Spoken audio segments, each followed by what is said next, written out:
من الشيطان الرجيم بسم الله الرحمن الرحيم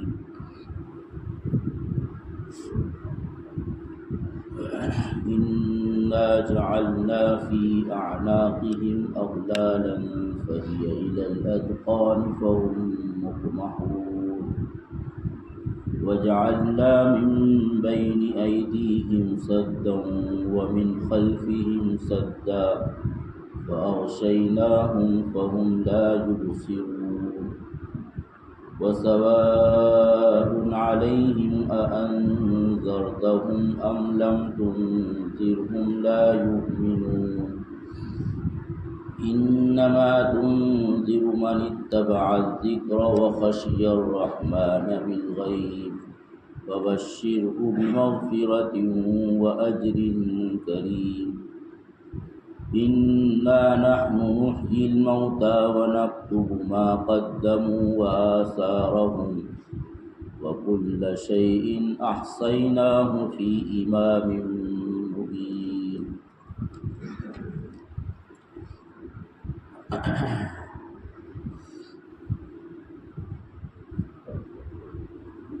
یہاں اللہ تبارک و تعالی نے یہ خبر دی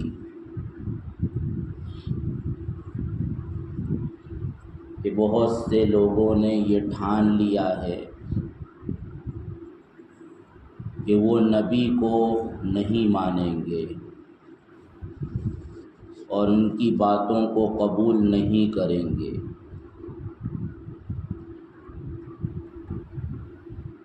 تو ان لوگوں کے لیے آخر کیا رکاوٹ ہے کہ جس کی وجہ سے یہ ایمان لانے کو تیار نہیں؟ تو یہاں دو قسم کی رکاوٹیں بیان کی گئیں. ایک رکاوٹ کو اللہ تعالیٰ نے یوں تعبیر کیا کہ ان کی گردنوں میں گویا کہ طوق ہے جس کی وجہ سے یہ سر جھکا کر دیکھ نہیں سکتے. اور دوسری رکاوٹ کو یوں بیان کیا کہ ان کے آگے پیچھے دائیں بائیں دیواریں کھڑی کر دی گئی ہیں اور ان کو گھیر لیا گیا ہے جس کی وجہ سے ان کو ادھر ادھر دکھائی نہیں دیتا. تو پہلی جو رکاوٹ بیان کی گئی ہے اس میں یا تو اس بات کی طرف اشارہ ہے کہ یہ لوگ اپنی ذات میں غور و فکر نہیں کرتے، اور دوسری آیت میں جو رکاوٹ بیان کی گئی ہے اس میں اس بات کی طرف اشارہ ہے کہ کائنات میں پھیلی ہوئی چیزوں میں غور و فکر نہیں کرتے، جس کو علمی زبان میں کہتے ہیں دلائل انفس اور دلائل آفاق. یعنی اسلام کی جو بنیادی تعلیمات ہیں، اللہ کو ایک ماننا، رسول کو برحق جاننا، اور قیامت کے دن، قیامت کے بعد آخرت کا قائم ہونا، مرنے کے بعد دوبارہ زندہ ہونا، تو یہ ایسے واضح عقائد ہیں کہ اگر کوئی نبی نہ آئے اور اس کی دعوت کسی تک نہ پہنچے تب بھی آدمی خود اپنی ذات میں غور و فکر کر کے اجمالاً اس نتیجے تک پہنچ سکتا ہے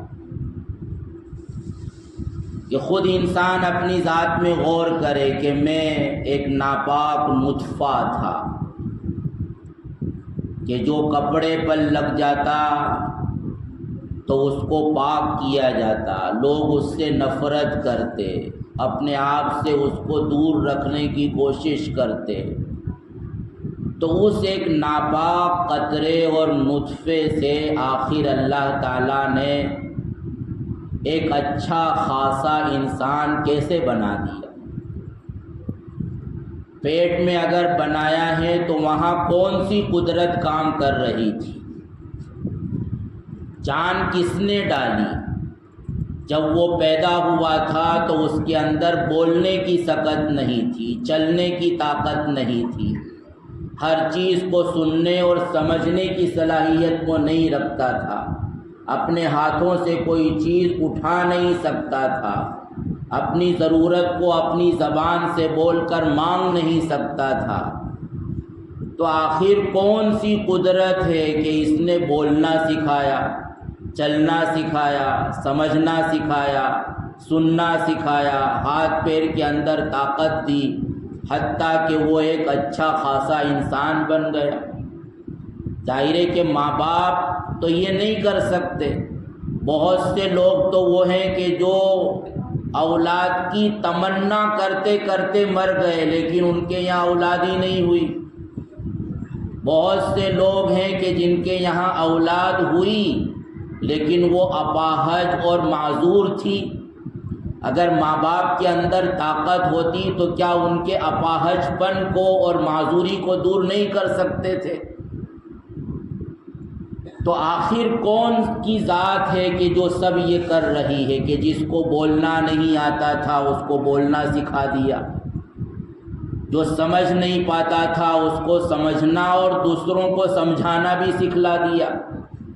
جو خود چل نہیں سکتا تھا اپنے پیروں پر وہ دوسروں کو چلانے والا بن گیا،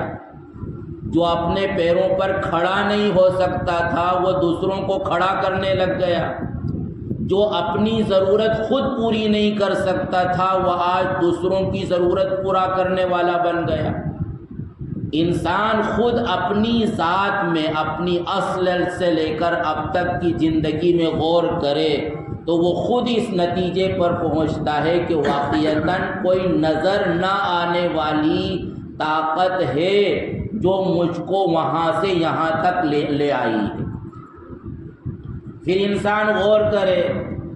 کہ میں بہت سی مرتبہ کوئی کام کرنا چاہتا ہوں لیکن ہو ہی نہیں پاتا،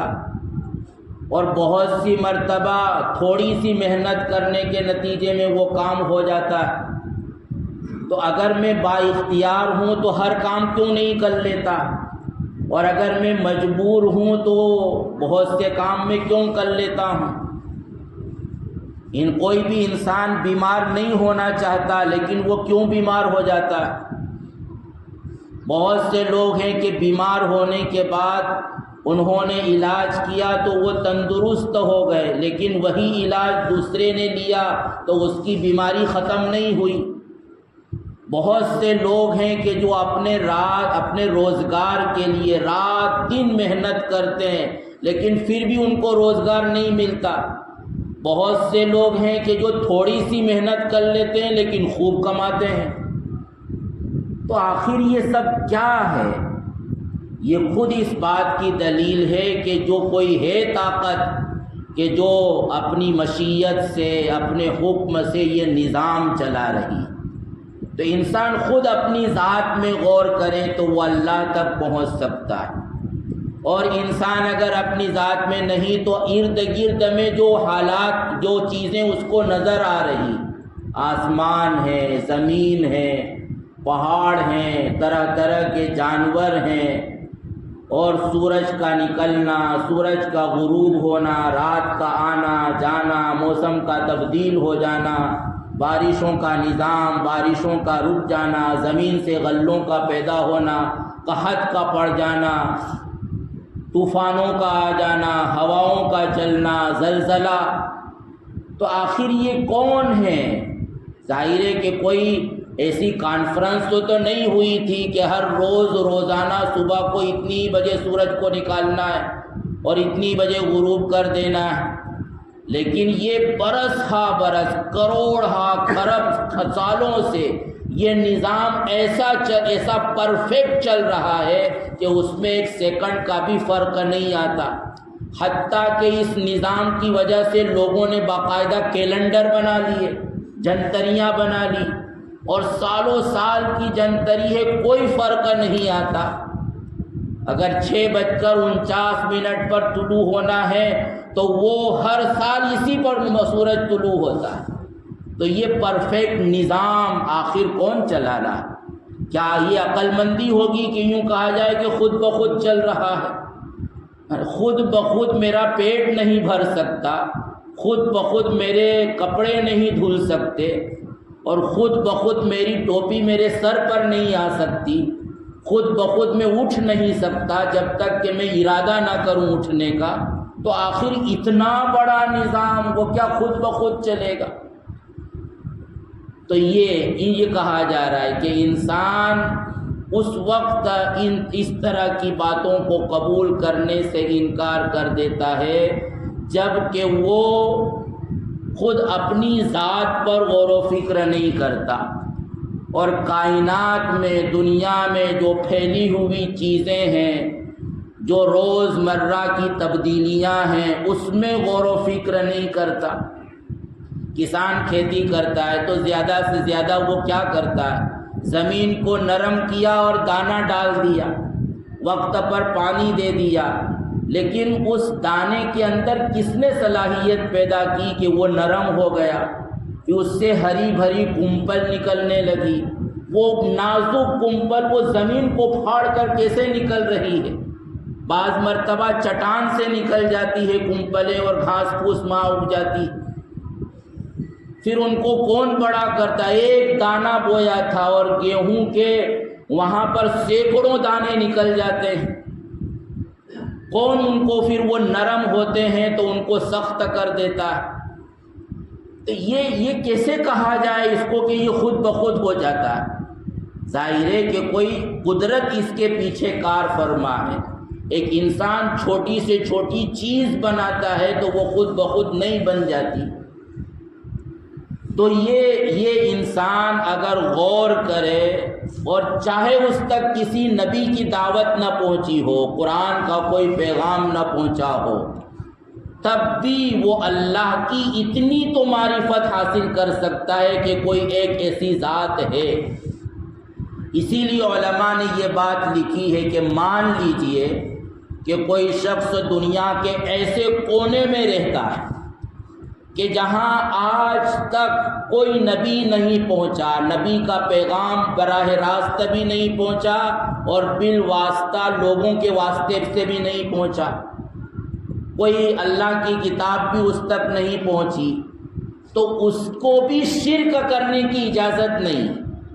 اگر وہ شرک کرے گا تو قیامت میں اس کی پکڑ ہوگی، کیونکہ شرک کرنے پر کوئی دلیل ہی موجود نہیں۔ اس کے لیے بھی ضروری ہے کہ وہ وحدانیت ایک اللہ کو مانے۔ ہاں آگے یہ تفصیل اس کو معلوم نہیں ہے کہ میں اللہ کو راضی کرنے کے لیے کیا کام کروں، مجھ پر نماز فرض ہے یا نہیں، اس کو اگر یہ تفصیل معلوم نہیں ہے تو اس پر تو اس کی پکڑ نہیں ہوگی، لیکن اس پر تو وہ پکڑا جائے گا کہ تو نے مورتی پوجا کیوں کی تھی، اس پر تو اس کی پکڑ ہوگی کہ تو نے اللہ کے ساتھ دوسروں کو کیوں شریک کیا تھا، کیونکہ وحدانیت، اللہ کی توحید ایسی چیز ہے کہ انسان خود غور و فکر کر کے وہاں تک پہنچ سکتا ہے۔ تو ان باتوں کی طرف اشارہ کیا ہے کہ آدمی خود اپنے آپ کو نہیں اس کا سر اوپر اٹھ گیا ہے، وہ اپنے آپ کو نہیں دیکھ پاتا، اس کے دائیں بائیں دیوار کھڑی کر دی گئی ہے تو اس کو کچھ نظر ہی نہیں آتا کائنات میں کیا ہو رہا ہے۔ تو یہ دلائل انفس میں غور و فکر نہ کرنا، دلائل آفاق میں غور و فکر نہ کرنا، یہ انسان کے لیے رکاوٹ بنتی ہے۔ دوسرے اس میں اس بات کی طرف بھی اشارہ ہے کہ آخر کیا بات ہے کہ اتنی واضح باتوں کو بھی لوگ ماننے کو تیار نہیں ہوتے ہیں۔ نبی جن کے پاس براہ راست پہنچے، جنہوں نے نبی کے معجزات کو براہ راست دیکھا، تو وہ اتنا واضح عقل میں آنے والا کلام اور یہ باتیں انہوں نے کیوں قبول نہیں کی؟ ان کے لیے کیا رکاوٹ ہے، اور آج بھی لوگوں کے لیے کیا رکاوٹ ہو سکتی ہے؟ تو اس میں دوسرا اشارہ اس بات کی طرف ہوگا کہ ایک تو یہ کہ آدمی کے اندر اناد ہوتا ہے، اناد، ہٹ دھرمی، ایگو، تکبر، بڑائی، کہ میں اپنے جیسے انسان کے پیچھے کیوں چلوں، میں خود سوچنے والا، سمجھنے والا، میں اپنے فیصلے خود کروں گا کہ مجھے کیا کرنا ہے، میں کیوں کسی کی بات کو مانوں۔ یہ انسان کے اندر جب بڑائی کا مادہ ہوتا، اس کے اندر ایگو ہوتی ہے، تکبر ہوتا ہے، تو وہ شخص باوجود ہے کہ اس کی عقل کہہ رہی ہوتی ہے کہ سامنے والا جو بات کہہ رہا ہے وہ بالکل سچی ہے، درست ہے، اس کو جھٹلانے کے لیے تیرے پاس کوئی دلیل موجود نہیں ہے، لیکن پھر بھی اس کی بڑائی، اس کا تکبر اس کو حق بات کی طرف جھکنے سے روک دیتا ہے۔ اور آج بھی بہت سے لوگ ایسا نہیں کہ ان کو اسلام سمجھ میں نہیں آیا، اسلام کا پیغام ان کو کوئی بہت پیچیدہ ہے کہ کوئی سمجھ میں آنے والی بات نہیں ہے، لیکن ایگو، تکبر کہ ہم کیوں دوسروں کی باتوں کو مانیں، ہمارے اندر خود عقل ہے، سوچنے سمجھنے کی صلاحیت ہے، تو ہم اپنے معاملات کا فیصلہ خود کریں گے۔ ایک تو یہ چیز انسان کے لیے معنی بنتی ہے، تو اس لیے ہمیشہ اللہ سے پناہ مانگنا چاہیے تکبر، کبر سے۔ اللہ کے رسول کی دعاؤں میں استعاذات، یعنی کن کن چیزوں سے پناہ چاہیے۔ حدیث کی ایک کتاب ہے سنن نسائی، اس میں ابواب الاستعاذہ کے نام سے مستقل امام نسائی نے ان روایات کو جمع کیا ہے کہ اللہ کے رسول نے کن کن چیزوں سے پناہ چاہی۔ مشکات میں بھی کتاب الاستعاذہ، تو وہاں ہمیں دیکھنا چاہیے کہ اللہ کے رسول نے کون کون سی چیزوں سے پناہ چاہی۔ اللہ کے رسول تو ظاہر ہے کہ خود محفوظ تھے، لیکن آپ نے اگر وہ دعائیں کی ہیں تو وہ ہمیں بتلانے کے لیے کی ہے کہ تم کو ان چیزوں سے پناہ چاہنا چاہیے۔ تو وہاں ایک چیز ہے کبر، بڑائی سے آدمی کو ہمیشہ پناہ مانگنا چاہیے، اور اللہ سے یہ مانگنا چاہیے کہ میرے اندر تواضع پیدا، ماننے کا جذبہ جب تک انسان کے اندر ہوتا ہے وہ بھٹک نہیں سکتا۔ جس آدمی کے اندر ماننے کا جذبہ نہ ہو اور وہ خود رائی کرے تو وہ ہمیشہ خود بھی پریشان رہے گا اور اپنے متعلقین کو بھی پریشان کرے گا۔ تو ایک تو یہ رکاوٹ انسان کی۔ دوسری رکاوٹ جو ہو سکتی ہے جس کو قرآن نے اشارتاً بیان کیا، وَجَعَلْنَا مِن بَيْنِ أَيْدِيهِمْ سَدًّا وَمِن خَلْفِهِمْ سَدًّا، وہ ہوتی ہے انسان کی اپنی خواہشات، خاندان کی رسومات اور علاقے کی عادات، کہ یہ تو ہماری خاندانی پرمپرا ہے، ہم ان کو نہیں چھوڑ سکتے، ہمارے باپ دادا کے زمانے سے یہ ہوتا چلا آ رہا ہے، تو اب ہم اس کو کیسے چھوڑ دیں۔ مکہ المکرمہ کے کفار ایک بات یہی کہتے تھے کہ ٹھیک ہے آپ منع کر رہے ہیں کہ یہ شرک غلط ہے، اور مورتی پوجا کے جس بت کو تم اپنے ہاتھ سے بناتے ہو اس کو کیسے پوج رہے ہو، اس سے اپنی مرادیں کیسے مانگ رہے ہو، تو ان کے پاس کوئی دلیل نہیں ہوتی تھی۔ وہ یہ کہتے تھے کہ وجدنا علیہ آباءنا، کہ ہم نے اپنے برسوں سے اپنے باپ دادا کو یہی کرتے دیکھا ہے، تو اس لیے ہم اپنے باپ دادا کے طریقے کو چھوڑ نہیں سکتے۔ تو یہ دوسری چیز ہے جو انسان کے لیے حق بات کو قبول کرنے سے مانے بنتی۔ آج بھی معاملہ یہی، بہت سے مسلمانوں کا بھی معاملہ یہی کہ ٹھیک ہے ایک دور ہمارا جاہلیت کا گزرا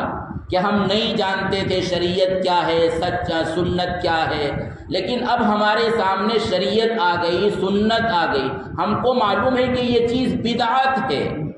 ہم کو معلوم ہے کہ یہ خاندانی رسومات ہے جس کا شریعت اور سنت سے کوئی تعلق نہیں ہے، یا یہ ایک علاقے کی پرمپرا ہے جس کا شریعت اور سنت سے کوئی تعلق نہیں، جانتے ہیں، معلوم ہے، لیکن پھر بھی اس کو چھوڑنے کے لیے تیار کیوں نہیں ہوتے؟ وہی کہ لوگ کیا کہیں گے، لوگ کیا کہیں گے کہ اب تک تو یہ کر رہا تھا اور اب تک یہ کبھی اس کو چھوڑ دیا،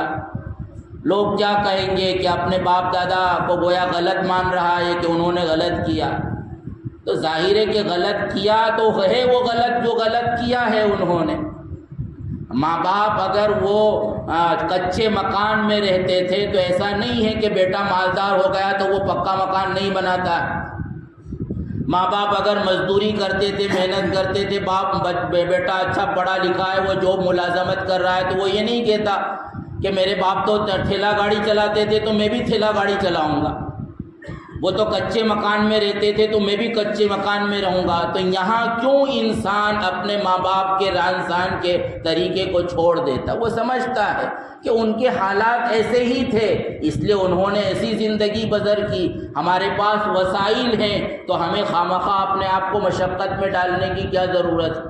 تو یہی معاملہ سنت و بدعت کے درمیان، سنت اور رسومات کے درمیان، اپنی خواہشات اور شریعت کے احکام کے معاملے میں ہونا چاہیے کہ انہوں نے غلط کیا، ان بیچاروں کو ہو سکتا ہے کہ معلوم نہ ہو یا کوئی اور وجہ رہی ہو، لیکن کیوں ہم جانتے بوجھتے غلط میں مبتلا رہیں؟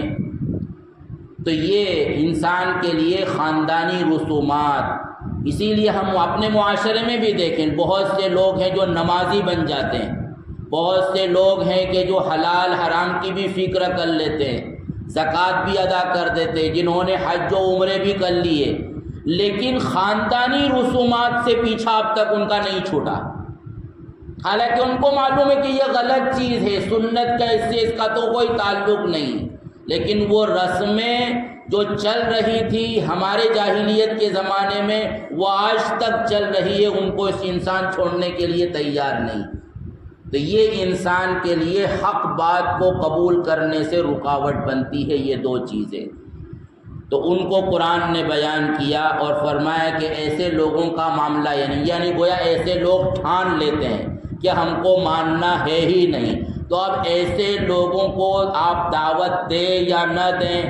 حق کا پیغام پہنچائیں یا نہ پہنچائیں، ان کے حق میں برابر ہے، ان کو کوئی فائدہ ہونے والا نہیں ہے، لیکن ان کے حق میں برابر ہے، ہمارے حق میں نہیں۔ ہم اگر پیغام پہنچائیں گے تو ہم کو تو اپنا ثواب مل جائے گا، ماننا نہ ماننا ظاہر ہے کہ وہ ہمارے اختیار میں نہیں ہے، ہاں لیکن ہم حق بات ان کو پہنچا سکتے ہیں۔ کہیں غلط ہو رہا ہے تو ہم نکیر کر سکتے ہیں، کوئی غلط رسم ہے تو ہماری ذمہ داری، چھوڑنا نہ چھوڑنا وہ ان کی ذمہ داری، لیکن بات کو پہنچانا، حق بات کو حق لوگوں تک کے پہنچا دینا اور غلط باتوں پر نکیر کرنا یہ ہماری ذمہ داری ہے، اور ہم یہ کریں گے تو ہم کو اپنا ثواب مل جائے گا۔ ان کے حق میں تو برابر ہے، ڈرائیں یا نہ ڈرائیں، لیکن ہمارے حق میں برابر نہیں۔ ہم اگر نہیں کر رہے ہیں تو ہم اپنی ذمہ داری کو چھوڑ رہے ہیں اور اللہ کے یہاں ثواب سے محروم ہو رہے ہیں، اور ہو سکتا ہے کہ ہماری گرفت ہو کہ تمہاری ذمہ داری تھی، تم نے اس ذمہ داری کو کیوں پورا نہیں کیا۔ البتہ جن کے اندر ماننے کا جذبہ ہوتا ہے تو وہ پھر فوراً جب ان تک کوئی بات پہنچتی ہے تو فوراً اس کو قبول کر لیتے ہیں اور وہ اپنی زندگی میں تبدیلی لے آتے ہیں۔ یہ دوسری آیت میں انما تنذر من اتبع الذکر وخشی الرحمن بالغیب، ان کے متعلق یہ کہا گیا ہے۔ اللہ تعالی ہمیں حق پر قائم رکھے، آمین۔ سبحان اللہ و بحمدہ، سبحانک اللہم و بحمدک۔